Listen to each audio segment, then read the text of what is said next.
8:32 en el tiempo del centro. El presidente Andrés Manuel López Obrador, por tercer día consecutivo desde la conferencia mañanera, pues está tratando de convencer de que el resultado electoral del domingo fue bueno, fue un avance para su movimiento. El día de hoy pues está hablando de los triunfos que obtuvieron Morena y sus aliados en las gubernaturas, donde ganaron 11 de 15, y ha venido insistiendo en que pues la debacle de Morena en la Ciudad de México tuvo que ver con la manipulación de los medios. Vamos a hablar de los resultados de la elección en el plano del análisis, cómo interpretar estos números con el doctor Luis Costa Bonino, consultor político, asesor de marketing político y ex asesor de campaña del hoy presidente Andrés Manuel López Obrador. Luis, un gusto tenerte nuevamente en el programa. ¿Cómo estás? ¿Qué tal, Pascal? ¿Cómo estás? Es un gusto para mí estar aquí contigo. Bueno, ¿te sorprendieron los resultados electorales? ¿Esperabas lo sucedido? Cuéntanos un poco tu percepción. Bueno, antes que nada quiero decirte que el proceso de México lo viví por un lado de lejos y por otro lado por dentro, porque en realidad he estado, como estamos ahora, en contacto por Zoom.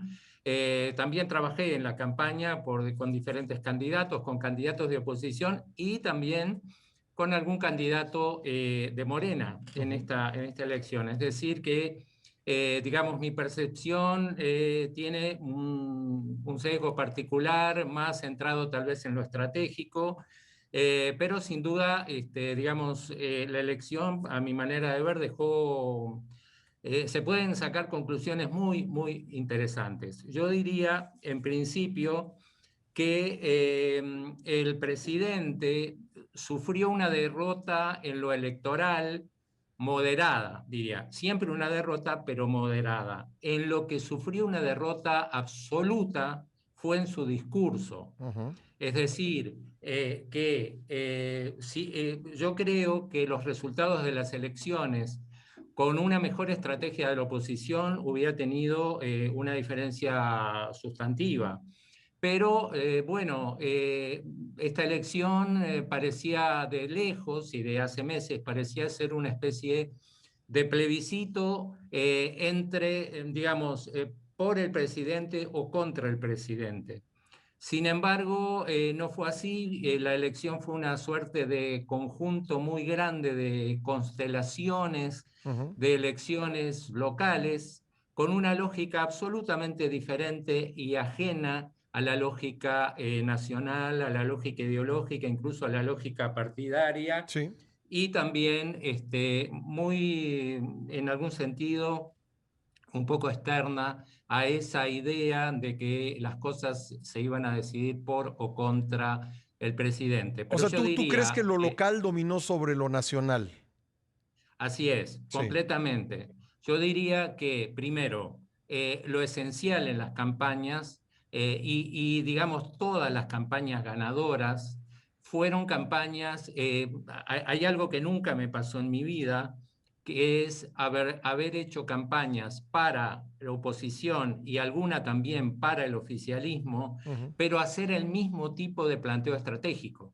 Eso nunca me había pasado en mi vida, lo cual quiere decir que había una suerte de campaña paralela que se desarrollaba en lo local y Ujú. que tenía muy poco que ver con los planteos, con el discurso de polarización, con el discurso, digamos, de intolerancia, con ellos o nosotros, con los amigos y los enemigos, y que toda la gente más bien estaba pautada o condicionada por una serie de hechos, sobre todo por la pandemia Ujú. y un rechazo generalizado a la polarización y a lo negativo que creo que era desde hace mucho el discurso del presidente, Sí. pero que le rindió frutos, pero que en este caso tanto al presidente como también, cuidado, a la oposición, especialmente a Va por México, le perjudicó, digamos, de alguna manera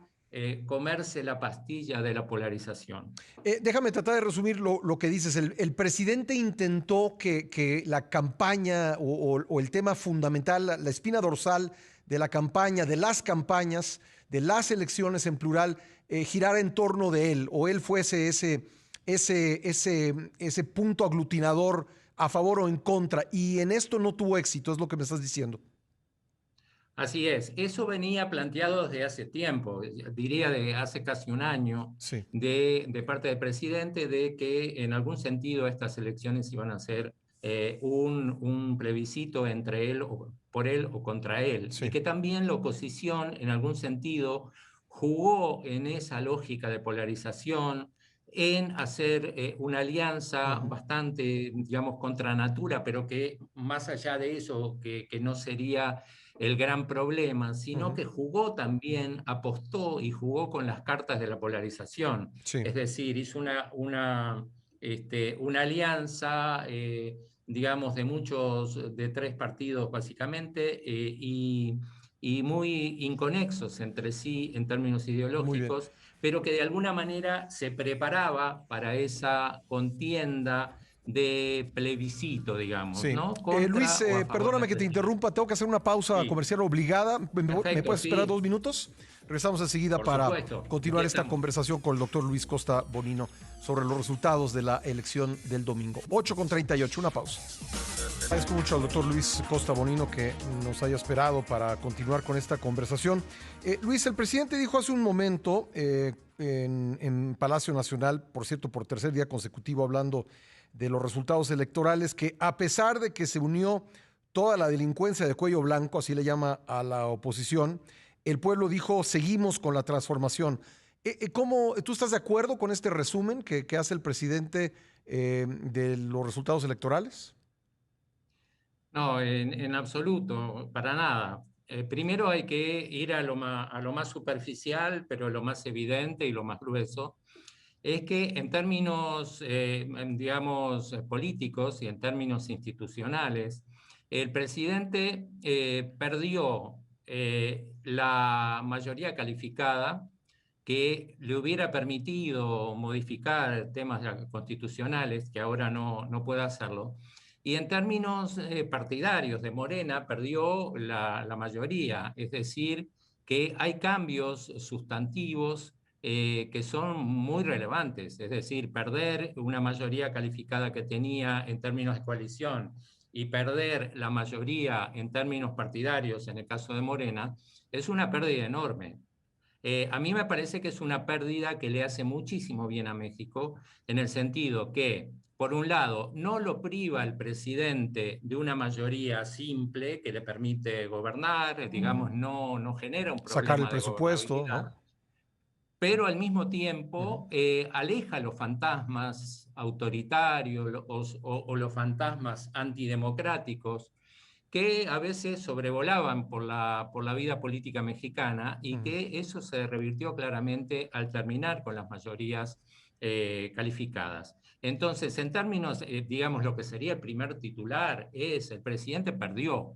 No hay duda de que perdió sus mayorías y hay otro escenario político hoy en México. Lo que sí me parece fundamental, que hay que ver que lo que perdió cualitativamente todavía es mucho más grande, porque de alguna manera es claro que su discurso de confrontación, su discurso de descalificación, perdió, y eso perdió en todas partes, y los éxitos, la mayoría de los éxitos electorales, si uno ve todo el mapa político electoral específicamente de México, se ve que los mayores éxitos se dieron cuando la elección fue local, personalizada, o sea, local y no nacional, personalizada y no ideologizada, no partidizada, digamos cerca, donde hubieron liderazgos protectores, donde hubo afectividad en las campañas, que son demandas que no son dichas verbalmente, pero que la sociedad, no solo la sociedad mexicana, sino en todas partes, claramente en toda América Latina, es una demanda clarísima que la gente quiere unidad, cercanía, afecto, digamos, no confrontación, no polarización. Y ese fue un mensaje claro para mí de las elecciones ¿Se mexicanas. equivocó Es entonces decir, la un oposición, cambio de Luis? tono. ¿Se equivocó la ¿Perdón? oposición al entrar en el juego de la polarización, al formar la alianza? ¿Tú crees que fue un error la estrategia opositora? Sí, yo creo que sí fue un error porque en algún sentido, digamos, participó de la lógica de polarización. Tuvo no una estrategia para esta campaña, sino una suerte, bueno, en México no ha ido en segunda vuelta, pero fue como una campaña de segunda vuelta Ujú, presidencial, donde todos se unen o toda la oposición se une contra digamos en este caso, contra el presidente. ujú, Y en realidad, en cada una de las miles de campañas que hubo en México, la demanda estaba fuera de ese universo de polarización y de confrontación. Entonces yo creo que le hubiera servido mucho más a la oposición tener una estrategia global de poner lo local encima de lo nacional, lo ujú, personal encima de lo partidario y el afecto encima de lo racional en un momento en que la pandemia lo exige de una manera muy fuerte. Eso se ve en cada campaña. Bueno, he estado también en la campaña de Perú. En todos lados se ve ese fenómeno. Entonces yo diría que la oposición, digamos PAN, PRI, PRD, ujú. tuvo una estrategia que no fue afinada para esta Sí. elección. Y creo que es un aprendizaje tanto para la oposición como para el oficialismo también, Ahora, que déjame hoy preguntarte la esto, Luis. polarización no rinde. Perdón, sí. El presidente evidentemente llegó al poder, ganó la presidencia con base en una estrategia de polarización de nosotros Así es. contra ellos. ¿Qué es lo que pasó? ¿La pandemia, por ejemplo, generó un cambio de discurso social que ya no admite esa polarización o qué fue lo que pasó? Así es, diré exactamente eso. En un momento, obviamente, todos lo sabemos, esa estrategia de polarización le dio enormes resultados al presidente Ujú, y de alguna manera también fue un actor central, la polarización fue una actriz, digamos, central en sus grandes éxitos, sobre todo en 2018. Entonces, sí hubo un cambio completo como un paradigma diferente, como digamos, hubo un cambio completo de circunstancias y de entorno político que generó que la demanda social sea otra. Todo el mundo hoy quiere, en algún sentido, primero, un liderazgo no confrontativo, sino un liderazgo protector, ujú, un liderazgo que proteja a la sociedad, ujú, un liderazgo que esté cerca de la sociedad, un liderazgo que esté afectivamente cercano, que tenga un lenguaje también de paz. Yo creo que en este momento hubiera servido otro discurso también muy fuerte del presidente antes, que era la República Morosa ujú, y todo ese tipo de, digamos, un poco de sobredosis de afectividad. ujú, En este momento donde era muy importante la sobredosis de efectividad, por el contrario, el discurso del presidente ha sido duro, ha sido descalificador, ha ujú, sido a veces y frecuentemente insultante a la ujú. oposición, y ese tono es el que hoy, en el medio de una pandemia que ha hecho sufrir a mucha gente, que le ha hecho valorar y querer los abrazos, justamente, Ujú. aquella historia de abrazos, no balazos, de alguna manera quedó atrás Sí. y quedó la confrontación. Entonces yo creo que tanto para el presidente como para Ajá. la oposición es bueno salir de esa lógica de guerra, de confrontación. Y Digamos creo que que es bueno para la democracia el nuevo lema mexicana. político electoral en este momento debería ser abrazos, no trancazos. Así es. Bueno, Así es. pues muy bien, estimado Eres Luis. bueno para los eslogans. No, esa es tu especialidad, no la mía, pero se me ocurrió ahora para resumir lo que acabas de comentar, que me parece muy interesante. Un gran gusto Así es. platicar contigo, como siempre, estimado Luis. Bueno, el gusto es mío, Pascal, Eh, y estoy a tus órdenes siempre. Te mando un abrazo. Gracias, Un gracias, abrazo. doctor, muy amable. Doctor Luis Costa Bonino, consultor político, asesor de marketing político y ex asesor de campaña de Andrés Manuel López Obrador en la campaña de 2012. Son las 8:50 en el tiempo del centro. Nos vamos a una pausa y regresamos enseguida con más. No se vaya, que viene mucho más en el programa.